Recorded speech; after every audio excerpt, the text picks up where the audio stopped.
In 1990, the IPCC, the Intergovernmental Panel on Climate Change, publishes its first ever report. Based on input from scientists, it finds that the planet has warmed by half a degree over the past century. IPCC warns at the time that only strong measures to stop rising greenhouse gas emissions will prevent serious global warming. And this will pave the way for UN negotiations for a climate convention. Many COPs later, there we are, a world trying to avert catastrophe by limiting global warming to 1.5 degrees. My guest for this new episode of Xennials is Gernot Wagner. He's climate economist at Columbia Business School. And he's also a Xennial. So welcome to Xennials.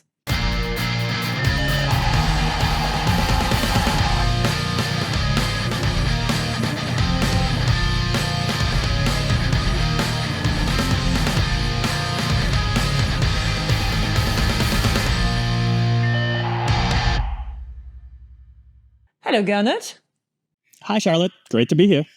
Thank you so much for joining us. So, Gernot, to start with, I'd like to reflect on this 1989 article in the Los Angeles Times titled "Global Warming is Expected to be the Hot Issue of the 1990s," with the following subtitle, "Environment, some scientists studying the greenhouse effect say the sky is falling.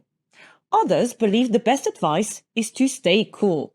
So, Gernot, the 1990s were definitely a time of increased climate change awareness. And of course, at the time it was called global warming. And we talked about the greenhouse effect a lot as well.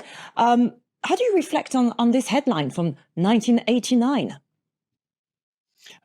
Well, it would have been nice had we paid more attention in many ways than we ended up doing.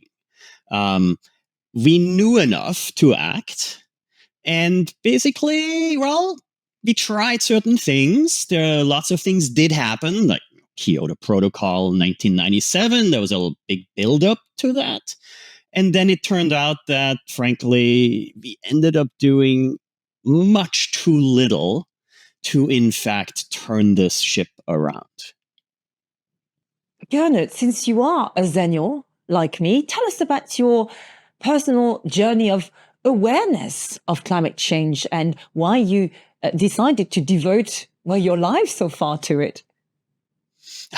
I guess what I often say is, every kid is an environmentalist, right? Every 8-year-old reminds their parents to turn off the water while brushing teeth. And I just never grew up. So I can tell you I've literally been doing this being, frankly, climate economics, even that, the economics bit, since the 90s, since my teenage years. Actually, I dug through my paper archives, if you can believe that that's still a thing.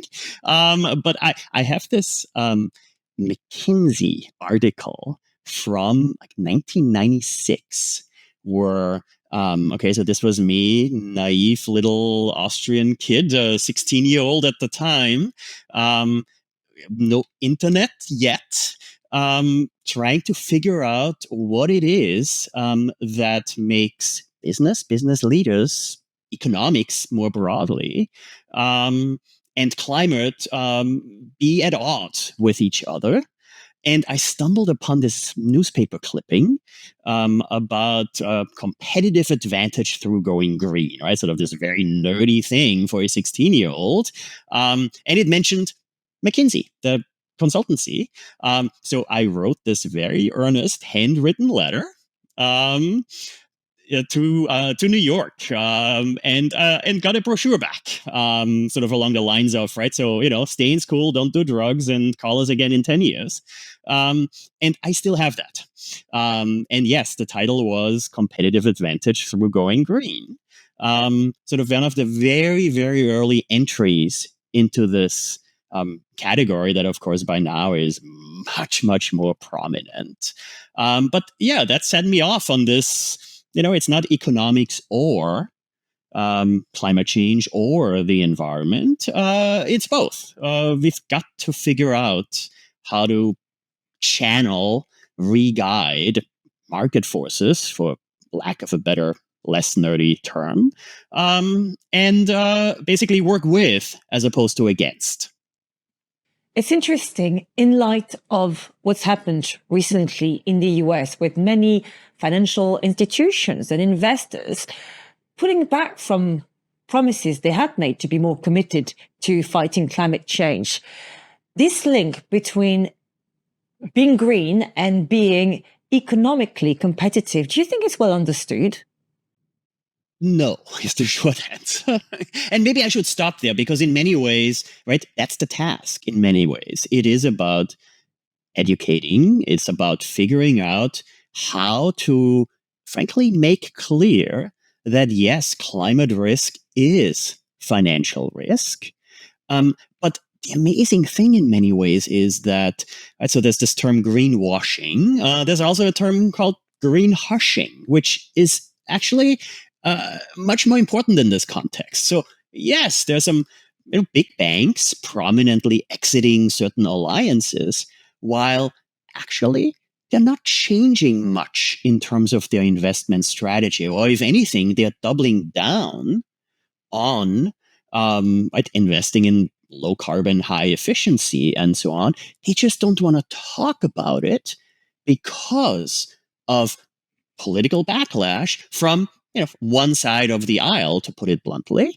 And what ended up happening is the big ones, the big asset managers from BlackRock on down, yes, exiting formally, but indirectly or deep down in the bowels of the investment decisions, basically doubling down on the goals that those alliances set out to pursue. Now, Gernot, the reason why I started this podcast is because I'm a mother, first of all, and I'm aging, secondly, and I could feel a great degree of, or I can feel a great degree of anxiety within the youth related to various issues like climate change, of course, the acceleration of digitalization, AI and Gen AI, etc. And I guess I wanted to share the message that we also, as Xennials, live through an era of great acceleration of technology and societal change. So I want to hear your thoughts on this recent research that shows that millennials and Gen Z experience greater levels of fear, guilt, and outrage about the impacts of climate change compared to older Gen X or baby boomer and post-war group generations towards climate change, of course. What do you think is different about millennials and Gen Z and explains this real anxiety? And first of all, are you climate anxious as well? Is that the word you would use? I would, yes. And, as you might be able to tell from the Legos behind me, so yes, there's a 10 and a 12-year-old. A 13, by the way, sorry. 10 and 13-year-old living here who are probably even more anxious. And I would say for all the right reasons, right? So what makes Xennials different in many ways from generations before is that we were the first generation growing up with this consciousness, with the knowledge of, yeah, we know this is bad. We know we need to do something about it. And also the first generation with some of the right tools, not all of them yet, right? So in the 90s, we did not yet have the technologies, the solutions. Solar PV was not yet the cheapest form of electricity in history as it is now. Back then it was, wouldn't it be nice if we saw some of the trends, but we didn't yet have the tools. But back to the anxiety, yes, we were in many ways, we are the first generation who grew up as teenagers at a time when we knew enough to know that things are only going to get worse. That's an interesting point. And going back to the survey, it also shows something very interesting here. It's the fact that despite the differences in emotional response, all generations tend to have the same level of awareness of the impact of climate change. So there again, what do you think that is? And you've talked about information, the fact that we've got the internet, social media, access to knowledge and information all the time. Surely that's what's really changed the emotional responses of today's generations compared to previous ones. Oh, absolutely. And I do think, right, so if you take a snapshot, I mean, that's what this poll really is, I believe, right? It's sort of a snapshot that says, okay, in a certain year, let's poll everybody across generations and see, whether they believe the science, whether they understand the science of climate change, of global warming. And yes, right, it's easy to see how basically there shouldn't be any differences across generations in terms of that fundamental knowledge. There should, and apparently there are, differences across generations in terms of, well, the anxiety we feel about it. Because frankly, yes, it makes a difference if, you spend your youth, your teenage years, your early adulthood living in a world where it is clear that certain things that previous generations and the current ones too have been and are still doing are in fact pushing us ever closer to the brink, right? And that is a very, very different environment to grow up in than, frankly, the sort of realization later in life, right? Where you build your single family home out in the suburbs and so on. And then eventually somebody comes around and says, wait, actually, urban planning, denser cities are in fact a key solution to climate change, as opposed to basically growing up in an environment where it's already pretty darn clear. And, just to use my personal example, I've never driven in my life. I never got a driver's license, right? So as an 18-year-old in 1998, that was a bit unusual. I was a bit of a goofball, oddball, right? So, frankly, everybody else I knew in this small town in Austria got their license at 18. I didn't. I left to study in the US at that time, which of course was one of the factors, right? So I was just too busy in college to bother, and I didn't need it. I didn't need a car.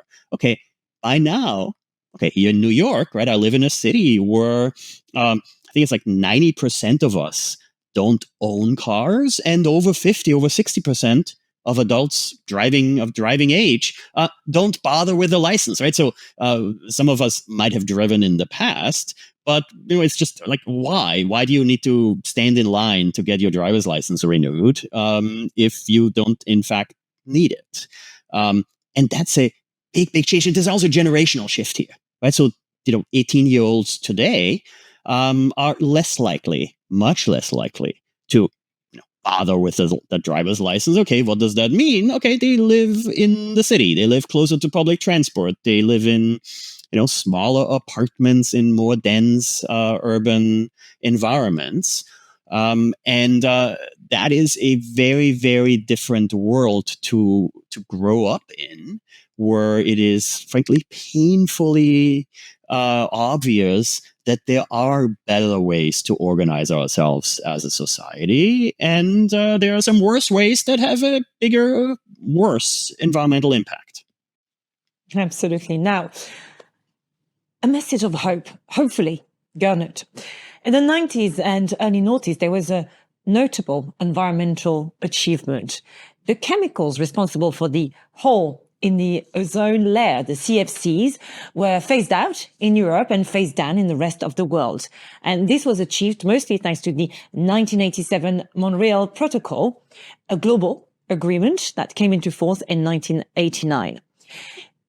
So is it helpful to use such a powerful example of collaboration to discuss the fact for even greater cooperation to tackle climate change? Or is climate change such a vast, systemic issue that parallels are really not very helpful at all? So unfortunately, there are fundamental differences, as it turned out by now, that make this analogy a rather poor one. Now, it doesn't mean that the Montreal Protocol wasn't an unmitigated success story. It was.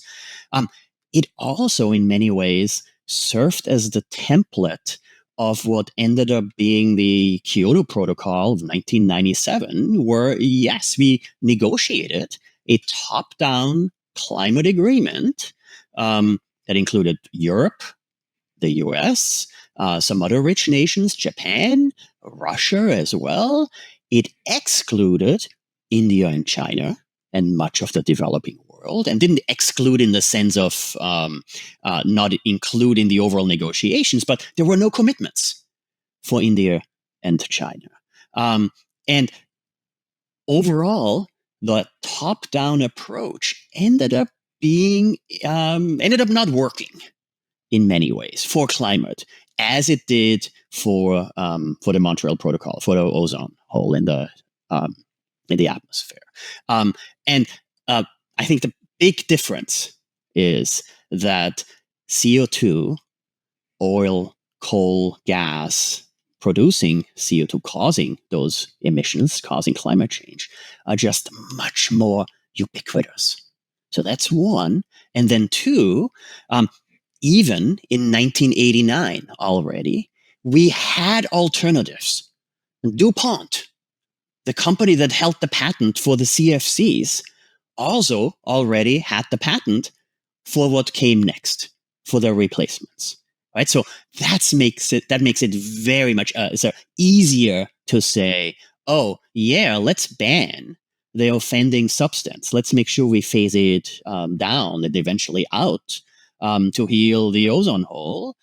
Because frankly, those who profited off the CFCs that caused the problem also stand to gain from the alternative. We weren't there yet in 1997 or in the 90s in general with renewables, with low carbon technologies.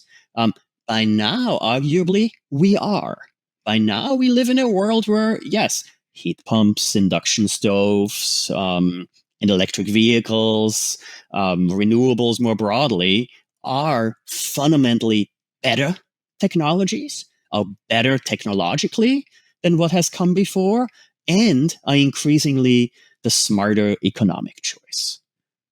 To wrap up this conversation, away from rising climate change awareness, how do you remember the 90s? How do you remember your teenage years and your youth as a Xennial? And what do you think should be the main takeaways for younger generations?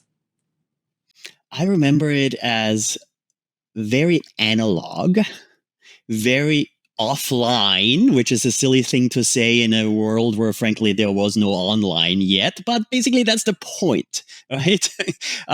So I remember sending my very first email to my parents while I was already in the US. That was in 1998. I was 18 at the time.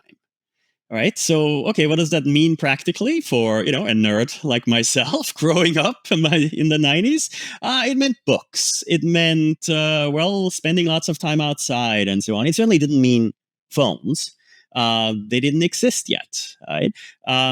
And, okay, comparing that now to my 10 and now 13-year-olds, were, frankly, both are literally the last people standing in their respective classes without a smartphone on them at all times. And that's hard. That is very, very hard, right? So how do you protect your kid, if you will, provide the same environment to them that you enjoyed growing up when they're others are pointing fingers at them and basically calling them out for being the odd ones out, for not having the sort of technologies that everyone else has. And that's hard. I mean, actually, what I often do is there's this famous, infamous story of Steve Jobs himself not giving his daughter a smartphone until she turned 16. To basically, point out that, this stuff is addictive. I don't want my kids to grow up with it. And, I can tell you that's hard to tell your kids that, oh, wait, there was this one person once I remember from history who is in a similar situation as you. Yeah, it's hard to resist peer pressure. I'm with you on this, but 16, nevertheless, seems very old for your first mobile phone or access to the digital world. Now, Gernot, are you up for a Xennial quiz?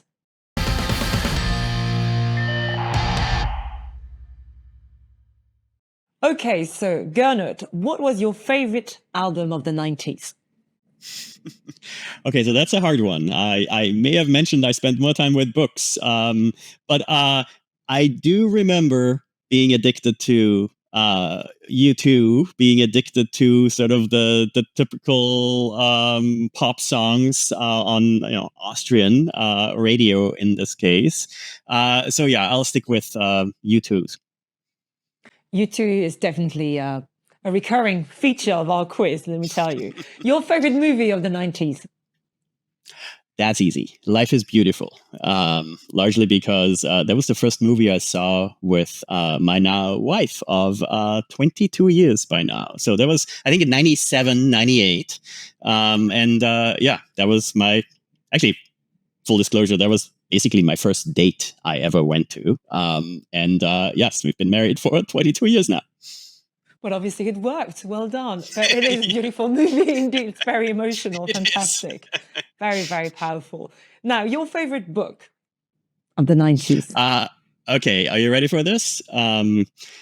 So, Nature's Numbers is the title. It is literally a National Academy of Sciences report. Just to give you a sense of the nerdiness of it all. So that was, again, in my my early college years, so 98, 99. I think it came out the year before, actually.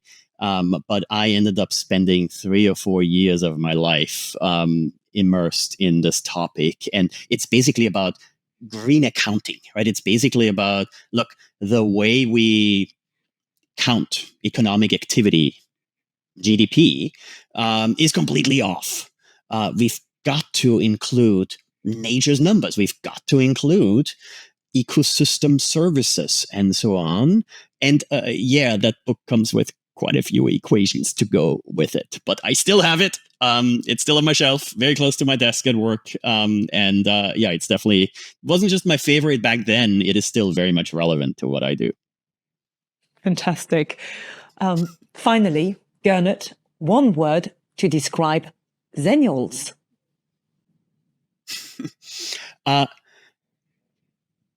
Offline, analog, and I realize that's 2 words already.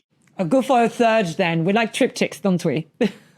Well, whatever word might capture precisely this idea of, yes, of course, connectivity is good, technology is good, and yes, my kids have their email addresses, and of course, spend time online, but you are basically taking a step back every once in a while. If it's the designated day on the weekend, maybe, where you are literally fully offline, fully analog, and taking time to think. Free indeed. Gernot Wagner, thank you so much for your time. Thank you. Thank you.